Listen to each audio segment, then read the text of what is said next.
when you had one of those lucky escapes, I'd like to share something with you today because I think it's really important when we have these encounters. We use our discernment, and because we've had experience before where we weren't good at using our discernment, we've seen how better we've become. So when you are aware that you've avoided a potential narcissist or someone with narcissistic tendencies, it'll feel good, I tell you, because discernment is key when trying to navigate your way around these people, because we certainly don't want to bump into them. Now, I had an encounter uh, just a while ago, and this male came into my world, and he DM'd me, and he expressed that he saw soulmate the minute he looked at me.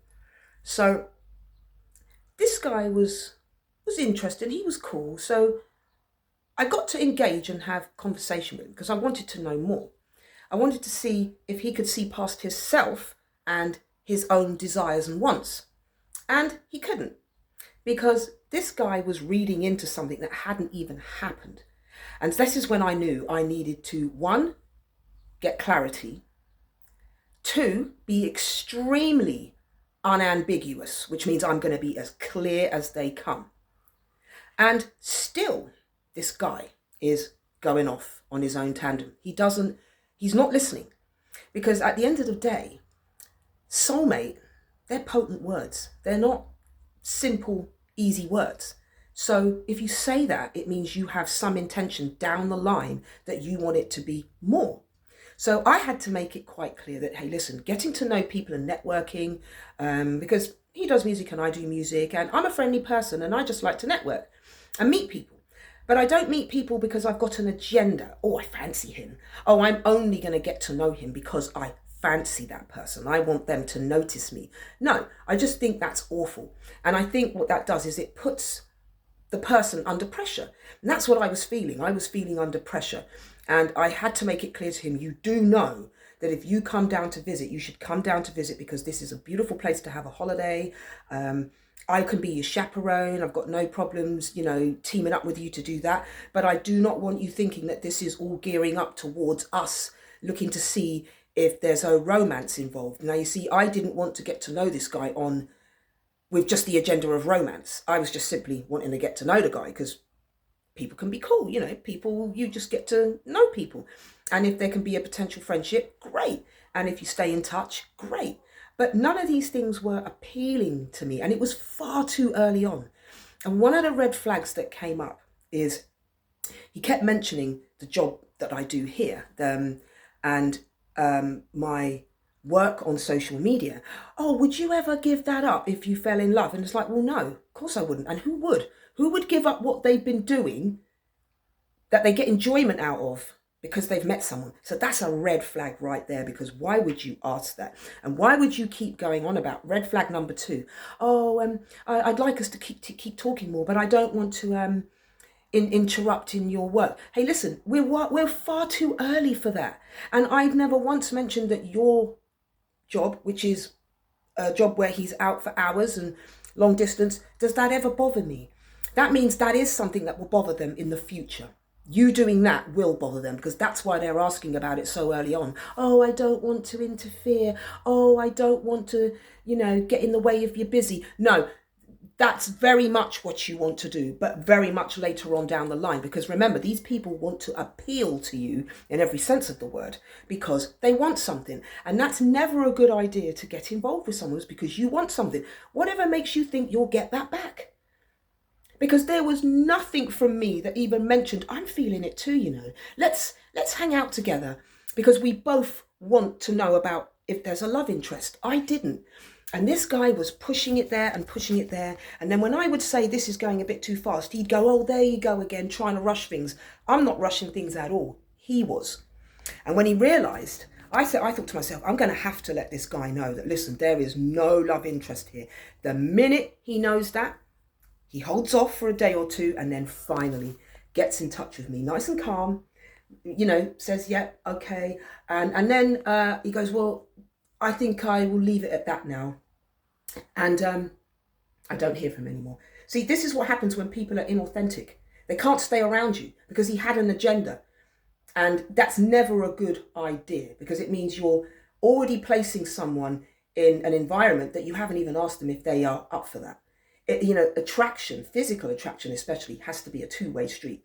Otherwise, it's not going to work. You might see something that you want and desire, but they've got to want and to desire you back. That's how it works. You can't force someone. So, of course, I left it. And this guy is still, the red flags are still there. Oh, well, I know that you've been through so much. He was on about leaving it in God's hands, because if you leave it in God's hands, you'll know that I'm the man for you. No, listen, love, I'm simply not attracted to you. That's what's stopping me. It's nothing else. It's not what I've been through or what I've done or what I've survived. I'm simply not attracted to you.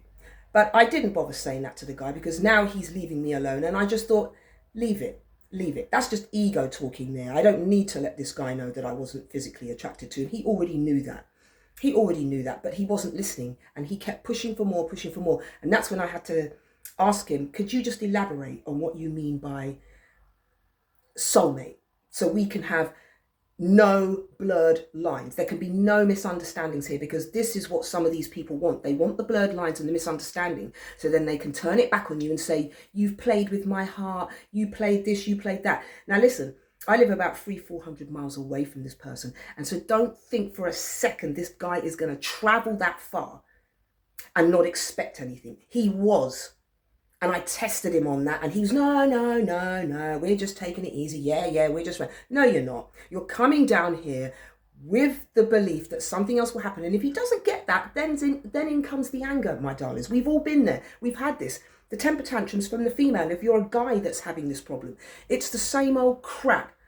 And then they start to try and discredit you. And then it's the, oh, I'm blocking you. Oh, love, okay, cool, brilliant, do that. Because I don't particularly want that energy infused with mine. So again, those little red flags that they try to hide. Never get into somebody because you have an agenda. You have something that you want.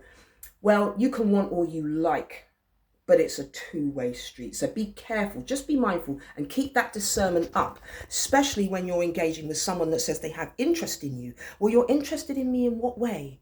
What way?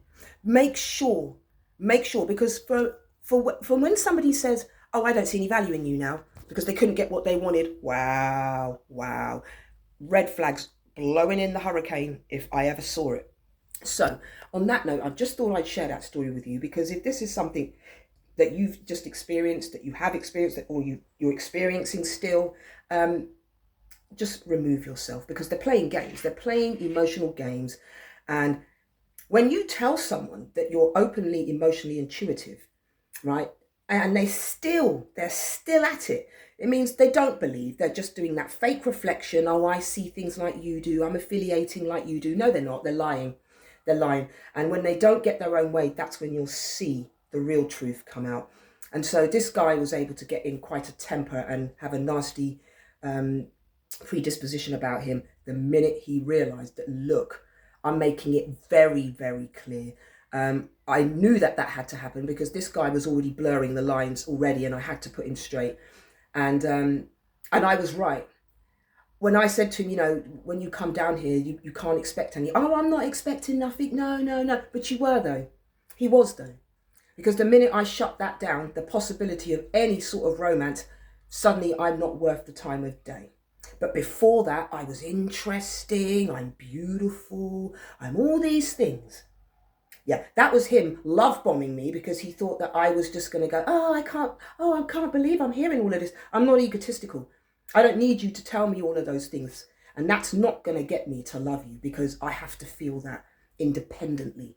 You can never tell someone that they love you, ever.